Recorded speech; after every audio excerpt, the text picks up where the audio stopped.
কোনো একদিন এদেশের আকাশে কালিমার পতাকা উড়বে, সেদিন সবাই খোদাই বিধান পেয়ে দুঃখ বেদনা ভুলবে।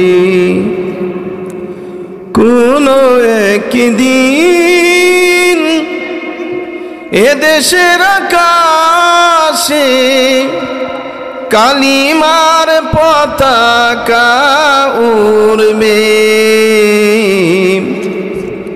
সেদিন সবাই খোদাই বিধান পেয়ে দুঃখ বেদনা ভুলবে।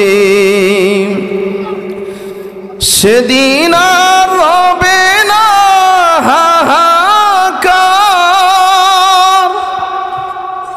অন্যায় জুলুম অবিচার,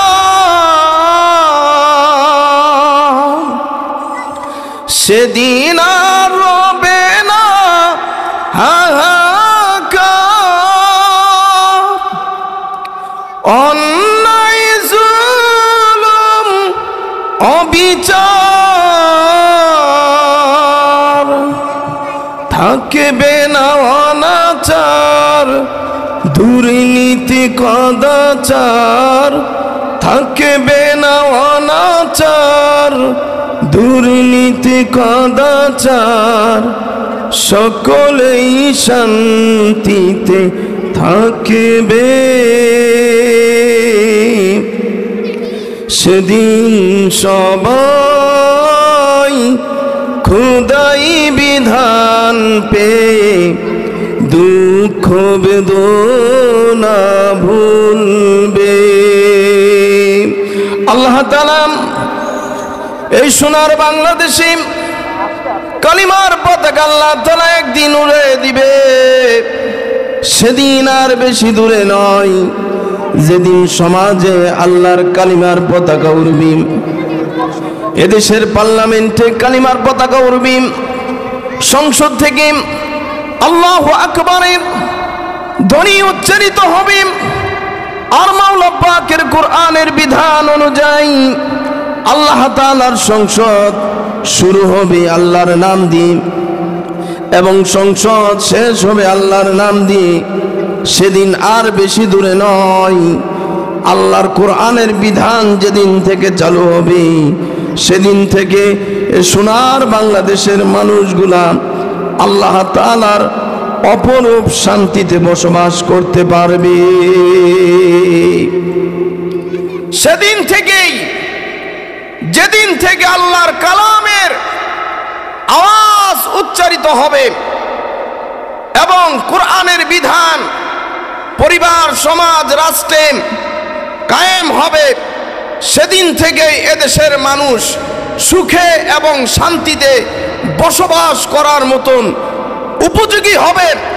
যেদিন থেকে কোরআনের আইন আমার বাংলাদেশে আইন পাশ হবে, কোরআনের বিধান অনুযায়ী এদেশ পরিচালনা হবে, ঠিক কিনা বলেন?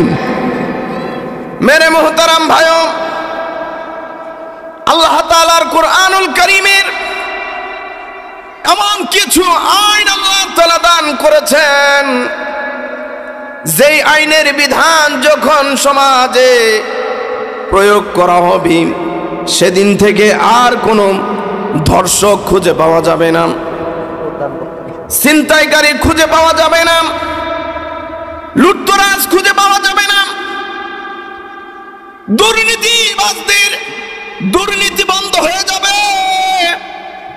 যেদিন থেকে আল্লাহর কালামের তেলাওয়াত, আল্লাহর কালামের বিধান আমার এই সোনার বাংলাদেশে প্রচারিত হবে,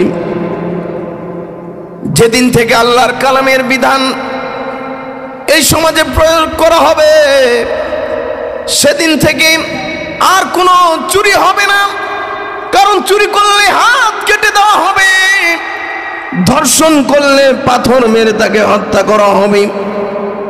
সেদিন থেকে এই সমাজের নারীরা নিরাপদ থাকবে।